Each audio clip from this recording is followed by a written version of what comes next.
Bonjour, ici Sébastien d'actualité-dvd.com et aujourd'hui je vais vous parler du coffret DVD Futurama Volume 6 créé par Matt Groening. C'est un coffret distribué par 28th Century Fox et sorti en magasin le 20 décembre 2011. Futurama est une série qui se passe en l'an 3000 où on suit les employés du Planet Express qui font des livraisons un peu partout dans la galaxie. C'est une équipe qui est vraiment pas toujours sain d'esprit, ce qui donne des aventures assez drôles. Après avoir produit 4 saisons, la série fut arrêtée dû à un certain problème avec la production et quelques années plus tard, elle fut ressuscitée grâce à 4 longs métrages produits directement pour le format DVD Blu-ray et fut par la suite divisée en épisodes pour la télévision, ce qui donna la 5e saison.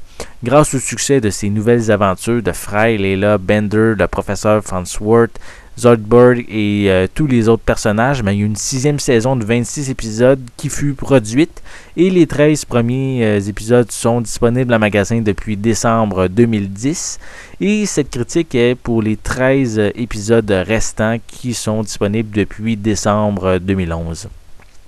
Contrairement aux Simpsons qui traitent de sujets plus généraux et qui s'adressent aux personnes de tous âges, Futurama s'adresse plus aux adultes à cause de son humour assez corrosif par moments.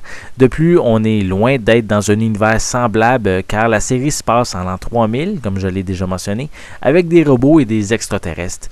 Si vous êtes un amateur de techno, c'est aussi une série pour vous car il y a beaucoup d'événements à ce sujet reliés et aussi qui sont reliés à l'univers de l'informatique. Pour ces derniers épisodes de cette 6e saison, les aventures loufoques sont toujours au rendez-vous. Les membres du Planet Express se retrouvent sur une planète peuplée d'individus asexués et intrigués, l'un d'entre eux décide d'inverser les sexes des passagers du vaisseau. Dans un autre épisode, il y a Bender, le robot tordeur, qui utilise la nouvelle machine du professeur pour se multiplier à l'infini, causant ainsi la disparition d'eau potable sur Terre. On a dans une autre aventure Bender qui se fera également optimisé par le clone du professeur pour être plus performant pour jouer à des jeux vidéo, mais Bender va essayer de devenir de plus en plus performant jusqu'à devenir un être supérieur. On verra également Fry qui va décider de quitter son emploi de livreur pour devenir policier. On a aussi le professeur et d'autres membres de l'équipe qui vont trouver un moyen de voyager dans le temps pour essayer d'empêcher un des ancêtres du professeur de devenir un traître.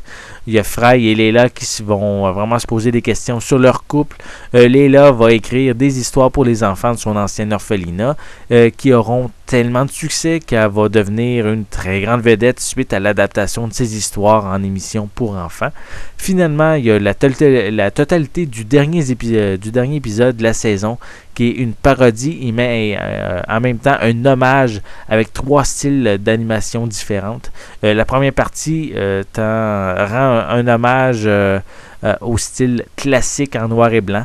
La seconde dans un style des premiers jeux vidéo au début des années 80, vraiment, disons, avec des images assez carrées, on pourrait dire avec des gros pixels.